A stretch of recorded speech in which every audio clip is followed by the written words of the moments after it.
So I'm going to keep it 100, right? Keep it all the way 100. This right here, granted, I picked it up just to see if I was right about, it wouldn't get you high. And I was. Low key has been something, if you notice, I have a different one now. Low key has been something that I wouldn't overdo, even though it doesn't say anything about not doing that. I would not do it to the extent Aaron Carter was. But I think the reason he was doing it, I think he had two reasons. I have one reason, but I think one of the reasons he had is the same reason. When you've done a lot of drugs, right? All right, cigarettes are bad for you, right? When you smoke dust, the cheaper way is to get wets, right? You get some, some dips, Get some Newports dipped in that shit is the cheapest way.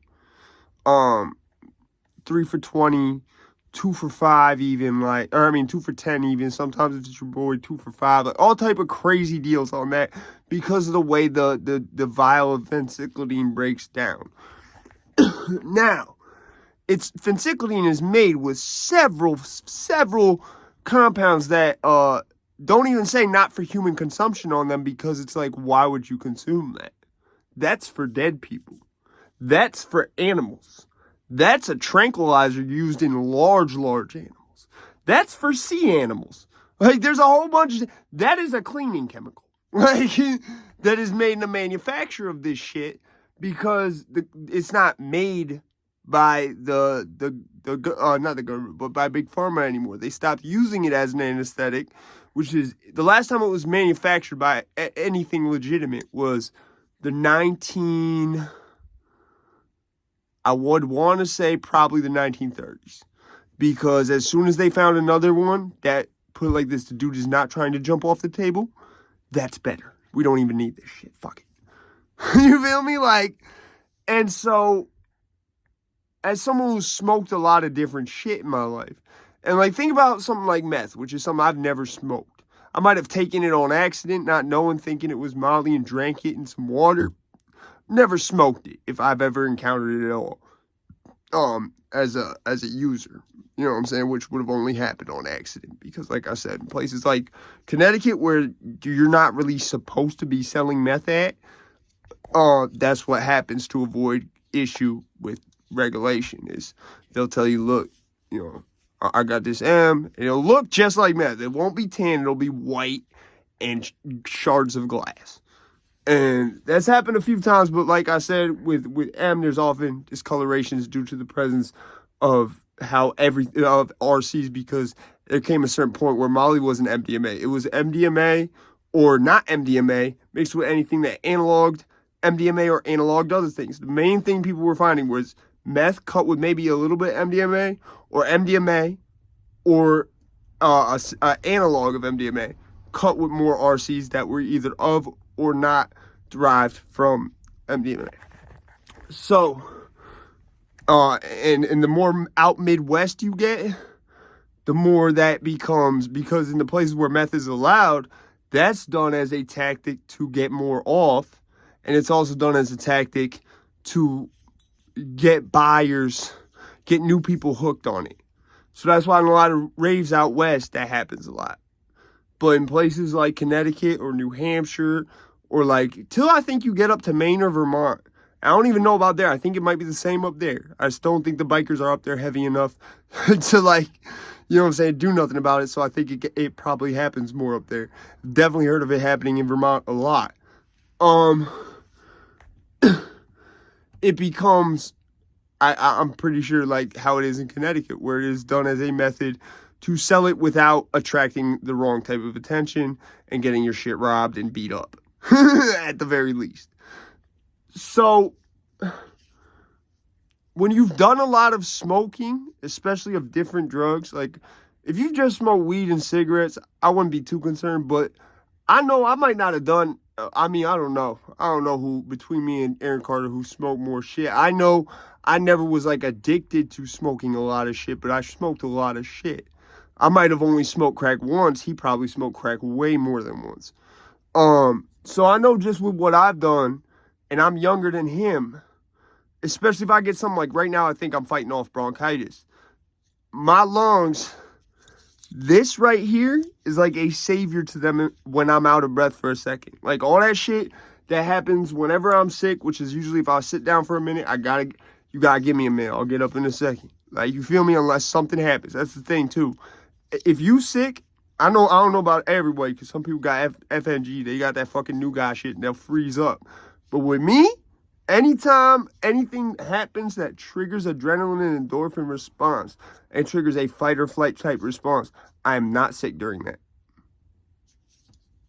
So that would be the only case in which if I was sick, I would get off the couch immediately without any need for like a breather or any of that.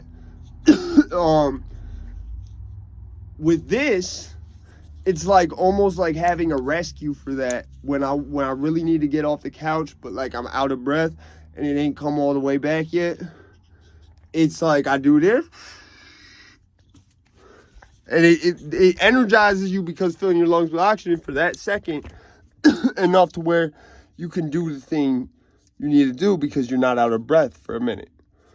I think that one might have been one of the reasons Aaron was using that. I know people have said he was hooked on all type of shit that you smoke that's way more than weed. I can only say when it comes to smoking shit that's more than weed that I was hooked on smoking, or even could say it might have been arguably close to that, but I don't even was PCP. And like I said, that shit is made with shit. There's a reason, like, put it like this. When they would give it to you in the 30s and shit, when it was the only anesthetic we had, you were injected with it. So the damage done to your lungs was not existent. When you smoke it, I mean, there's not really, I don't think, any studies of what that does. We don't know. People just knew it didn't show up on drug tests. It has sort of the same effects of weed, unless you smoked a lot of it. And it lasted a little longer, and it was more intense, and it had some effects weed didn't have. You know what I'm saying? You could wind up finding yourself being chased by holy and unholy entities that were not really chasing you, or at least maybe they really were. I don't know. I honestly think that might be one of the ones that blends different never realms together. There are certain drugs that do that. Like LSD, I think, provides...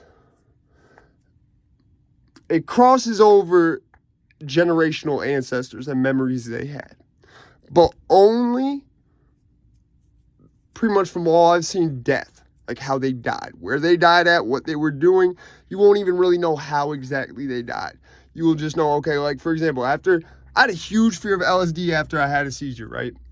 And I won't take it now because every time I take it the next day, I can't walk without Suboxone.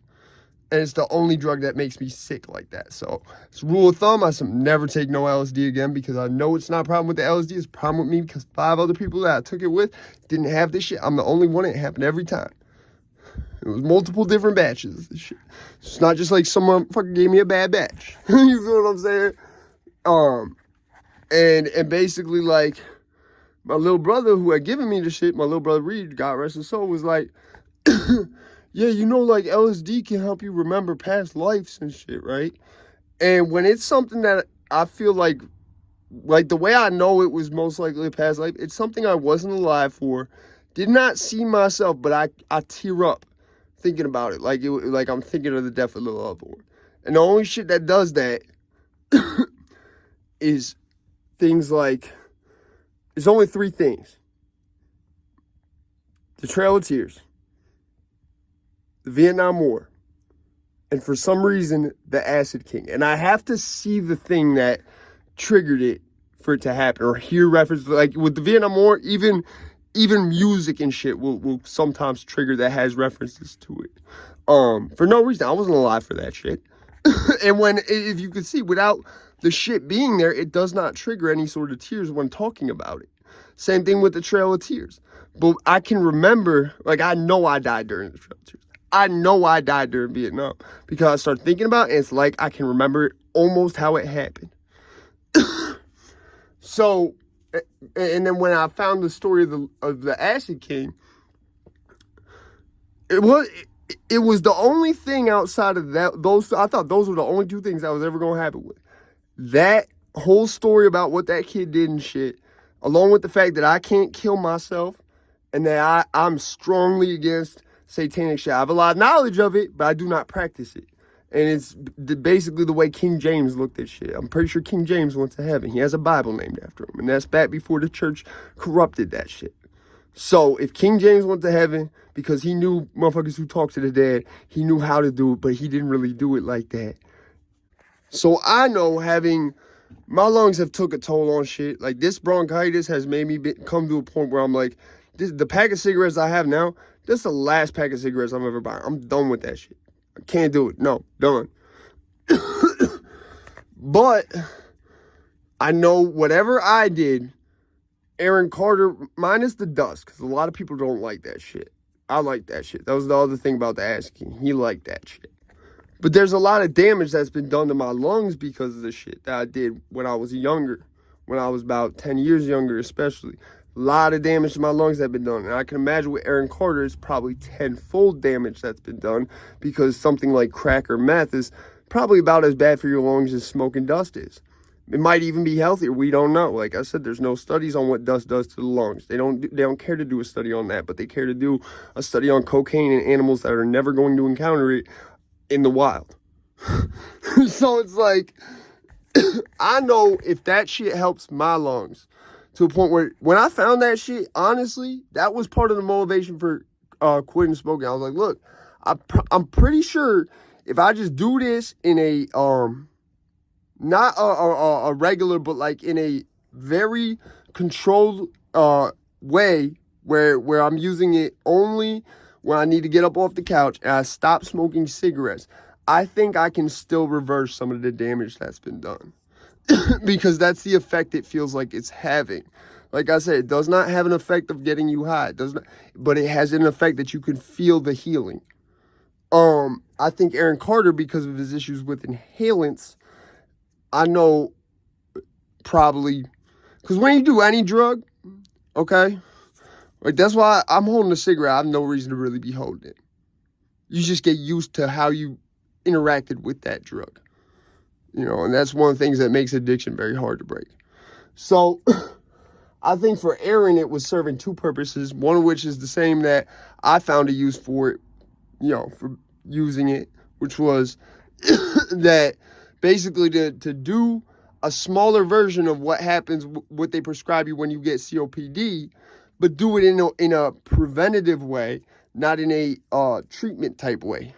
You know, you're not trying to treat something, you're trying to reverse it by quitting smoking and doing that for a week or two, you know what I'm saying, on a somewhat conservative regimen where it would only be 2 or 3 times a day in very closed intervals and not all day, not the way Aaron was doing it. But I think he was also doing it like that to prevent himself from huffing other things. I know that dust off, especially for whatever reason, I don't know this firsthand, but I've known people who were addicted to dust off. For whatever reason, that motherfucking computer cleaner is almost like people who were addicted to dabs. They get addicted to the whole way you do the dab and all that shit. Same thing with people who do nitrous. I've never heard of it happening with people who do gold spray paint. I've never heard of it happening with any other inhalants except for fucking dust off. Where like the way you do the dust off in itself is like a trigger for you. Like, you feel me? Like you be thinking about the motion of it, which is very similar to a cigarette. Anyways, I'm out this bitch, man. Hopefully we can get this laid to rest, because I don't think he was doing no inhalants. And I think that's a big reason he was so on the compressed oxygen. I don't think he was strictly trying to fix the problems. I think he had, honestly, with them problems, gotten to a point they couldn't be fixed. And that's why I said, what if I do this just for like a few weeks right now, quit smoking, and see if I can reverse that shit. Anyways, yeah, I'm out this bitch, man.